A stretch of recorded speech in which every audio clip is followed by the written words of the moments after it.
Il dato che preoccupa più di tutti è il saldo tra le persone che si dimettono a contratto indeterminato e le nuove assunzioni.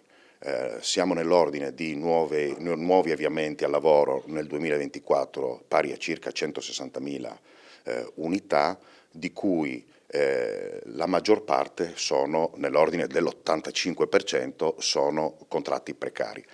A crescere in regione soprattutto il lavoro povero e precario è quanto emerge dallo studio della CGIL in base ai dati IRES. Se è vero che c'è stato un aumento delle assunzioni, l'analisi considera un andamento demografico preoccupante, con la prospettiva di una riduzione di 84.000 unità della forza lavoro potenziale per i prossimi 15 anni.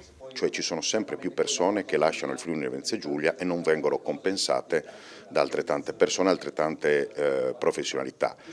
Nell'ultimo anno parliamo dell'ordine di 1.600 persone che, traguardando i prossimi 5 anni, vediamo che è lì pezzo di forza lavoro che viene meno.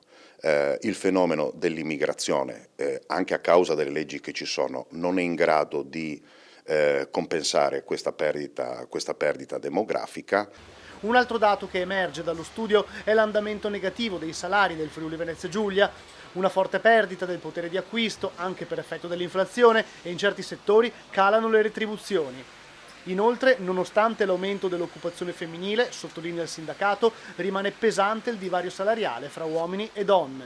A livello regionale sicuramente dal nostro punto di vista c'è l'emergenza di dar seguito all'emendamento che è stato approvato nella legge bilancio del Friuli Venezia Giulia, sulla quale si incentiva attraverso la contrattazione di secondo livello, quindi maggior salario per le lavoratrici e i lavoratori e delle grandi imprese, ma anche e soprattutto delle piccole imprese, che la Giunta regionale ha condiviso la proposta di CGIL e CISL e UIL, sulla quale bisogna assolutamente dar seguito.